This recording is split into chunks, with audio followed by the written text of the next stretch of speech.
అందరికీ మరణాత మహిమస్వరం కార్యక్రమం వీక్షిస్తున్న దేవుని పిల్లలైన మీ అందరికీ ప్రభు నామములో శుభములు కలుగును గాక. ప్రతిరోజు ఇదే సమయంలో ఈ కార్యక్రమం వీక్షించి దైవాశీర్వాదములు పొందండి. ఇప్పుడు సిస్టర్ ఉషా గారు దేవుని వాక్య వర్తమానం అందిస్తారు, శ్రద్ధగా ఆలకించండి. దేవునికే మహిమ కలుగును గాక.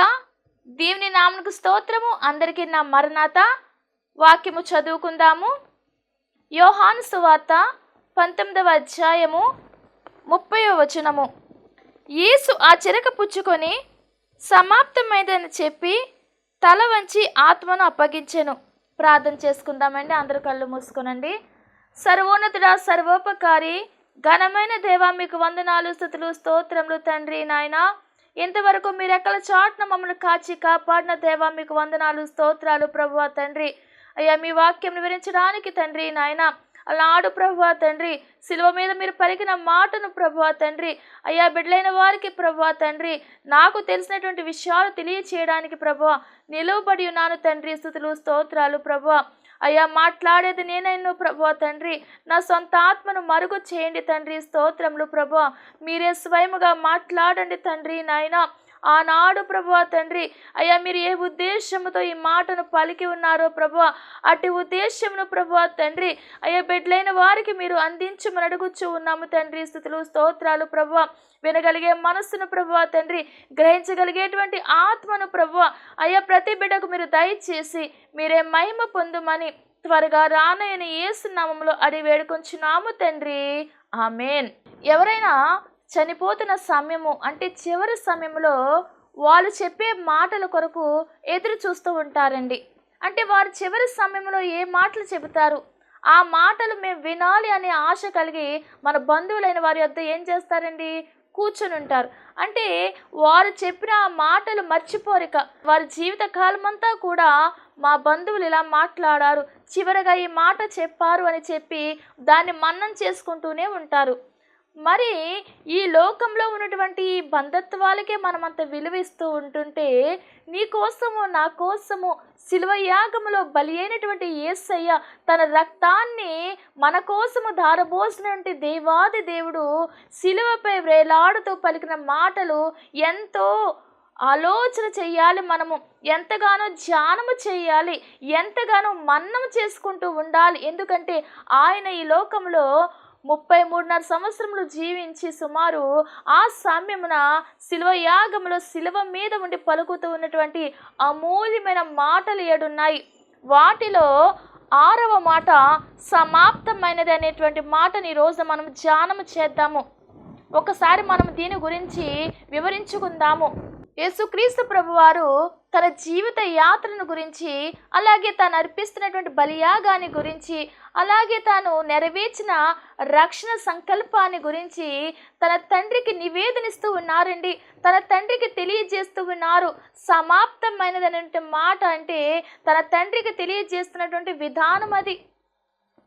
సిలువను గూర్చిన వార్త నశించుచున్న వారికి వెర్రితనము గాని రక్షింపబడుచున్న మనకు దేవుని శక్తి అయి ఉన్నది. అంటే ఈ సిలువను ఆత్మీయ నేత్రములతో మనము ధ్యానించాలి. బాహ్య నేత్రములతో దీన్ని ధ్యానిస్తే గనుక దీని విలువ మనకు తెలియకపోవచ్చును. కానీ ఎప్పుడైతే నువ్వు ఆత్మీయ నేత్రములతో ఈ సిలువను ధ్యానిస్తావో ఆ సిలువ యొక్క విలువ ఖచ్చితంగా దేవుడు నీకు తెలియచేస్తూ ఉంటారు. ఆ సిలువ మీద ఆయన అంతగా శ్రమపడ్డారు అంటే గనుక ఆయనకు మన మీద ఉన్న ప్రేమ మనకు అర్థమవుతూ ఉన్నది. మనల్ని సంపూర్తిగా ప్రేమించి మన కొరకు ఆయన ఈ లోకంలో ఏం చేయాలో అవన్నీ పనులు పూర్తి చేసి సమాప్తమైనదనే మాటను అక్కడ పలకడం జరిగినది. ఈ సమాప్తమైనటువంటి మాట యోహాను సువార్తలో మాత్రమే రాశారండి. అంటే యోహాను గారు మాత్రమే దీన్ని ప్రస్తావించారు. మిగిలిన 3 సువార్తల్లో కూడా ఆయన గొప్ప కేక వేసని ఉంటుంది, కానీ మిగిలిన సువార్తల్లో ఈ యోహాను సువార్తలో మాత్రము ఆ కేక యొక్క అర్థాన్ని, అంటే ఆ కేక ఏమిటి అన్నది ఈ యోహాను గారు రాసి ఉన్నారు. సమాప్తమైనది అనేటువంటి మాట ఇక్కడ రాయడం జరిగినది. ఈ సమాప్తమైన మాట అక్కడ ఉన్నవారు వినగానే సాతాను అనుచరులైన వారు, శత్రులైన వారు ఏమనుకున్నారంటే ఈయన పని అయిపోయింది అనుకుంటా అని అనుకుని ఉండవచ్చు. ఎందుకంటే ఆయన సమాప్తమైందని పలికి ఉన్నారు, కానీ సమాప్తం అయిపోయానని మాత్రం అనలేదండి. సమాప్తం అయిపోయానంటే కనుక ఆయన పని అయిపోయిందని చెప్పవచ్చునేమో, కానీ సమాప్తమైనదనే మాటను మాత్రం ఆయన పలికి ఉన్నారు. ఏదైనా యుద్ధంలోకి వెళ్ళినప్పుడు, లేకపోతే మనందరికీ తెలిసినది ఏమిటి, ఏదైనా పోటీలో పాల్గొన్న వారిలో అందరూ విజేతలు అవ్వరు కదండి, ఒకరే విజేత అవుతారు. ఆ విజేత అయిన వాళ్ళలో ఎంత ఆనందం ఉంటుంది. గెలిచిన వెంటనే నేను గెలిచానులే అని కూర్చుని ఉంటారా? అలా కూర్చుని ఉండరు కదండి. ఎలా ఉంటారు? వాళ్ళు సంతోషం ఎక్కువైపోద్ది, అధికముగా ఉంటుంది. వారు గెలిచారనే ఆనందముతో వారు గంతులు వేస్తారు, కేకలు వేస్తారు. అలాగున వారు సంతోషాన్ని వ్యక్తపరుస్తారు. మరి యేసుక్రీస్తు ప్రభువారు కూడా సిలువలో తాను విజయం సాధించారనేటువంటి కేక ఇది. జయోత్సవకు కేకగా మనము అర్థం చేసుకోవాలి. ఈ సిలువ యాగాన్ని నేను పూర్తి చేశాను అనేటువంటి ఆలోచన కలిగి సమాప్తమైనదనే మాట ఆయన పలకడం జరిగినది. ఈ మాట మనకు సంతోషంనిచ్చేదైతే సాతానుకు వాని అనుచరులకు హెచ్చరిక మాట ఇది. నేను సమాప్తము చేశానంటే సమాప్తమైనది. నేను తలంచి వచ్చిన ప్రతి పని, అనగా ఒక పాపి రక్షించబడ్డం నిమిత్తము ఏవైతే అవసరమైనవో అవన్నీ కూడా నేను సంపూర్తి చేసి నేను జయము సాధించాను, విజయము సాధించాను అనేటువంటి సంతోషపు కేకగా మనం ఇది భావించాలి. పరిశుద్ధ గ్రంథంలో సమాప్తము అంటే సంపూర్ణం అనే మాట 3 సార్లు మనకు కనబడుతూ ఉంటుందండి. మొదటిగా ఆదికాండము 2వ అధ్యాయము 1-2 వచనాల్లో చూచుకున్నట్లయితే అక్కడ తండ్రి అయిన దేవుడు మానవుని యొక్క శారీరక అవసరాల నిమిత్తము కావలసినవన్నీ ఏర్పాటు చేసి, అంటే శరీర సంబంధమైనవన్నీ అక్కడ ఏర్పాటు చేసి, అలాగే ఆత్మీయ వృద్ధి కొరకు కావలసినవంటే అంటే ఆత్మీయ ఎదుగుదలకు కావలసినవన్నీ కూడా అన్నీ ఏర్పాటు చేసేసిన తరువాత అప్పుడు ఆయన సంపూర్తి చేసినట్లుగా మనకు కనబడుతూ ఉంది. అంటే సంపూర్తి చేశారు ప్రతి పని కూడా, అంటే ప్రతిది అక్కడ ఆయన ఏర్పాటు చేశారు, సృష్టించేశారు ప్రతిది కూడా. అప్పుడు ఆయన సంపూర్తి చేశానని రాయబడింది అక్కడ. అలాగే 2వ సందర్భము ఇక్కడ యోహాను సువార్త 19వ అధ్యాయం 30వ వచనంలో రాయబడి ఉన్నది. ఇక్కడ ప్రభువారు పలికినటువంటి మాట సమాప్తమైనదనే మాట. అలాగే 3వసారి ప్రకటన గ్రంథము 21వ అధ్యాయము 6వ వచనంలో రాయబడి ఉన్నదండి సమాప్తమైనవి అనేసి. అంటే రక్షింపబడిన వారు, విమోచించబడిన వారు ఉండేటువంటి నిత్య జీవం ఉండే ఆ స్థలము, అంటే ఆ ప్రదేశంలో, అంటే అక్కడ సమాప్తమైనవనేటువంటి వాక్యం మనకు కనబడుతూ ఉన్నది. అంటే ఈ 3 సందర్భాల్లో కూడా సమాప్తం అనేటువంటి మాట మనం చూస్తూ ఉన్నాము. మనకిప్పుడు ఈ 2వ సందర్భంలో ఉన్నటువంటి మాట, అనగా ప్రభువారు శిలువ మీద పలికినటువంటి సమాప్తమైనదనే మాటను మనము వివరించుకుంటూ ఉన్నాము. ఈ మాట పలికేసరికి ప్రభువారు స్పృహలోనే ఉన్నారండి. ఆయనకు అన్నీ తెలుస్తున్నాయి. అన్నీ తెలిసిన సమయంలోనే ఆయన ఈ మాటను పలకడం జరిగినది. మొదటిగా ఏమి సమాప్తమైనదని ఆయన తెలియజేసిన భావం ఏంటంటే శారీరక శ్రమలు సమాప్తమైనవి. ఎందుకంటే ఆయన జననము మొదటి నుండి కూడా అన్నీ కూడా శ్రమల సముదాయమే ఆయనకి ఎదురాడుతూ వచ్చాయి. అయినా సరే ఆయన నిలబడి ఆ మరణాన్ని జయించడానికి ఆయన జయుడుగా శిలువ మీద ఆయన ఎక్కి ఉన్నారు. ఆయన జీవితంలో సమస్తము ఏం జరుగుతుందో ఆయనకి తెలుసు. రేపటి గురించి ఏం జరుగుతుందో అని తెలుసుకోవాలని ఆశ మనందరికీ ఉంటుంది. కానీ ఆ జరిగే విధానం ఏదైనా మనకి భయంకరమని తెలిసిందనుకోండి, కంగారు పడిపోతాం కదా.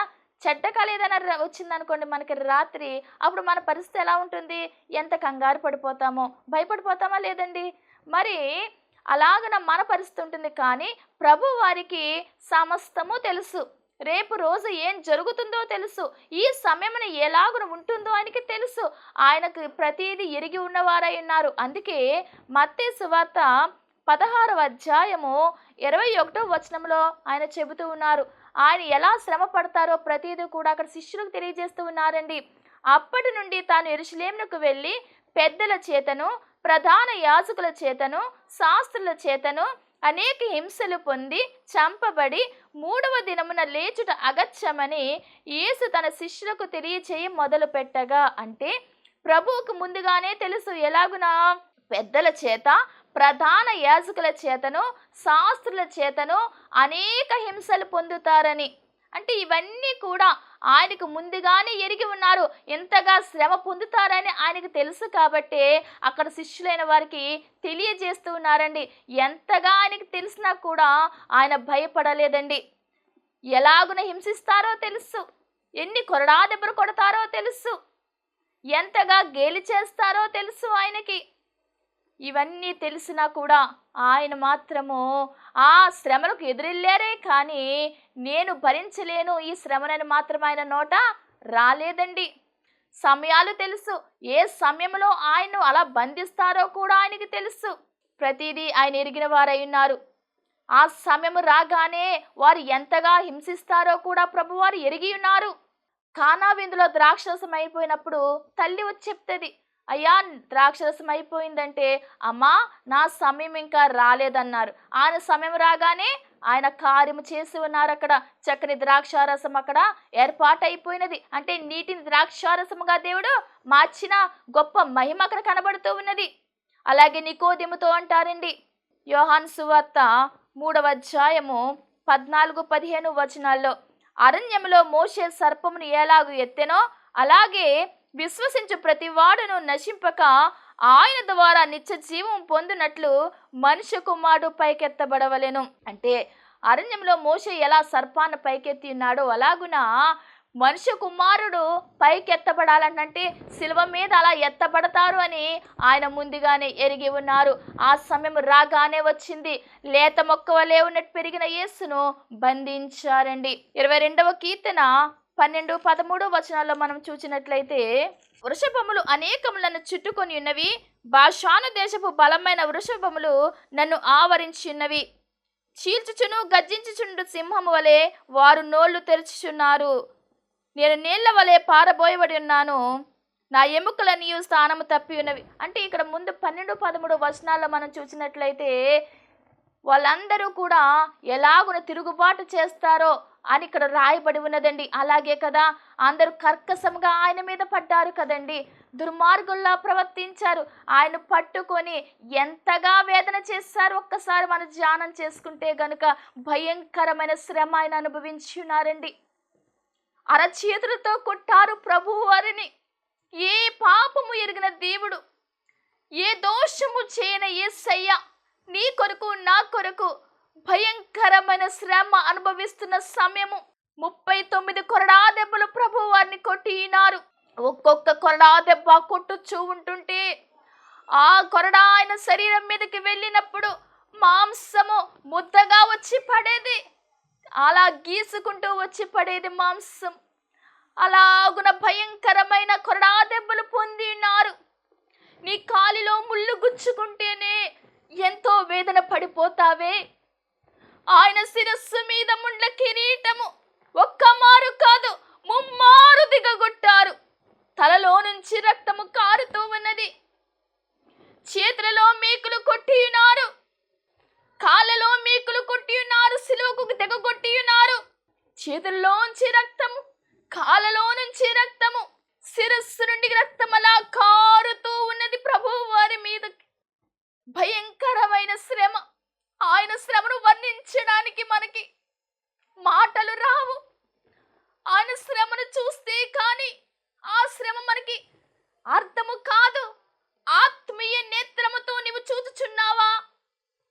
శిలువ ధ్యానములో ఉన్న నీవు, శిలువ గుడారములో ఉన్న నీవు, ఆయన శిలువ యొక్క శ్రమానుభవము నీవు ధ్యానము చేస్తున్నావా ప్రియ కుమార్తె? ఎందుకోసము ఆయన మరణించి ఉన్నారు, ఎందుకోసము ఆయన శిలువకు అప్పగింపబడి ఉన్నారు, దాని అంతరార్థం ఏమిటి, ఎందుకు అని నీవు ధ్యానము చేస్తే గనుక నీ మీద ఉన్న ప్రేమ, ఆయనకు నిన్ను ఎంతగా నిన్ను ప్రేమించి ఉన్నారో అది నీకు అర్థమగుచూ ఉన్నది. పాపిగా ఉన్న నిన్ను పరిశుద్ధులుగా చేయడానికి ఆయనే అర్పణ చేసుకున్నారు. ఎక్కడైనా ఎవరైనా కొడతారంటే ఆ దారిలోనికి వెళ్ళడానికే భయపడిపోతావే. అన్ని దెబ్బలు కొడతారని తెలిసి తెలిసినా కూడా నీ మీద నా మీద ఉన్న ప్రేమను బట్టి ప్రభువారు అంత శ్రమను అనుభవించినారు. ఇక ఆయన శ్రమ పడ్డానికంటూ ఏ శ్రమ మిగిలి ఉండలేదు. అన్ని శ్రమలు అనుభవించేశారు. ఎంతగా కొట్టి ఉన్నారు, ఎంతగా ఆయన శరీరాన్ని నలగగొట్టి ఉన్నారు. అణువణువు నుంచి రక్తమే, ఆయన శరీరంలో రక్తమంతా ధారగా ప్రవహించేసినది. అలాంటి భయంకరమైన శారీరక శ్రమలు సమాప్తమైనవని ఆయన పలుకుతూ ఉన్న మాట ఇది. చుట్టుపక్కల ఉన్న వారందరూ కూడా చాలా మంది గేలి చేస్తూనే ఉన్నారు. ఆయనకి నెలవైన వారు మాత్రమే సిలువకు సమీపముగా ఉండి వేదన చెందుతున్నారు. కానీ మిగిలిన వారందరూ కూడా గేలి చేసేవారే, హేళన చేసేవారు. దేవాలయం 3 దినములో కట్టువాడా అని ఆయన్ను వేదన గురి చేస్తూ ఉన్నారు. అంటే అపహాస్యపు మాటలు ఏదోటి మాట్లాడుతూనే ఉన్నారు. నిన్ను నీవు రక్షించుకుంటున్నారు, నీవు సిలువ నుండి దిగిరా అంటున్నారు. ఇలాంటి భయంకరమైన మాటలు వింటూనే ఉన్నారు ప్రభువారు ఒకవైపున. మరి ఒకవైపున చూస్తే తన యొక్క శిష్యులైన వారు యోహాను తప్ప మరి ఎవరు అక్కడ కనపడలేదు. పారిపోయారు ఎవరు మట్టుకు వారు. అంతా అనుభవిస్తూ శారీరకంగా ఆయన శ్రమను అనుభవించినారు, మానసికంగా వేదన అనుభవించినారు. అప్పుడు పలుకుతూ ఉన్న మాట సమాప్తమైనదని, అంటే శారీరక శ్రమలన్నీ కూడా సమాప్తమైనవని ప్రభువారు చెప్పి ఉన్నారు. తరువాతగా చూస్తే గనుక తండ్రి తనకు అప్పగించిన పనిని సమాప్తము చేసి ఉన్నారు. చిన్ననాటి నుండి కూడా తన తండ్రి పని మీదే ఉండేవారు ప్రభువారు. లూకాసు సువార్త 2వ అధ్యాయం 49వ వచనంలో ఉంటుంది కదా, తన తల్లిదండ్రులు ఆయన్ని వెతుక్కుంటూ వచ్చినప్పుడు మీరేలా నన్ను వెతుకుచూ ఉన్నారు, నేను నా తండ్రి పనుల మీద ఉంటానని మీరు ఎరుగరా అని అంటున్నారు. అంటే తన తండ్రి పని మీదే ఆయన ఉంటారు, ఆ పని మీదే ఆయన నడుచుకుంటూ ఉన్నారు. ఈ లోకమునకు వచ్చినది మొదలుకొని చివరి వరకు కూడా తన తండ్రి ఉద్దేశమే ఆయన ఉద్దేశముగా చేసుకున్నారు. లూకాసు వార్త 4వ అధ్యాయము 18వ వచనం చూసుకుంటే గనుక, లూకాసు వార్త 4వ అధ్యాయము 18వ వచనము. ప్రభు ఆత్మ నా మీద ఉన్నది, బీదలకు సువార్త ప్రకటించుటకై ఆయన నన్ను అభిషేకించెను. చెరలో ఉన్న వారికి విడుదలను, గ్రుడ్డి వారికి చూపును ప్రకటించుటకును, నలిగిన వారిని విడిపించుటకును, ప్రభు హితవత్సరము ప్రకటించుటకును ఆయన నన్ను పంపియున్నాడు. అంటే తండ్రి చిత్తం ఏమైందో అదే ఈయన నెరవేర్చారండి, బీదలకు సువార్త ప్రకటించడానికి. మరి అందరికీ కూడా ఆయన సువార్త ప్రకటించి ఉన్నారు. రోగులు స్వస్థపరిచి ఉన్నారు. రాకడ వార్తలన్నీ కూడా తెలియజేసి ఉన్నారు. సమస్తము కూడా తండ్రి ఏ పని అయితే అప్పచెప్పారో అవన్నీ ప్రభువారు చేయడము జరిగిస్తూనే ఉన్నారు. ఇప్పుడు అవన్నీ కూడా సమాప్తమైనదని ఆయన పలుకుతూ ఉన్నారు. తండ్రి సమాప్తము చేసి వెళ్ళి ఉన్నారు. మరి శిష్యులైన వారికి అందరికీ కూడా ఒక మాట చెప్పి ఉన్నారు. ఏమిటండి? సర్వ సృష్టికి వెళ్ళి సువార్తను ప్రకటన చేయండి ఆ బాధ్యత శిష్యులకు అప్పగించి ఉన్నారు.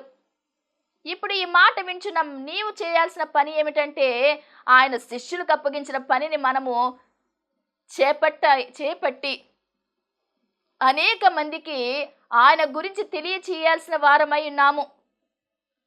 ఎందుకంటే శిష్యులకు చెప్పిన రీతిగానే మొదట వారు తప్పిపోయినా తరువాత ప్రభువారి దగ్గరకు వచ్చి ఉన్నారంటే, ప్రభువారు చెప్పిన మాటలు అనేక మందికి తెలియజేసి ఉన్నారు.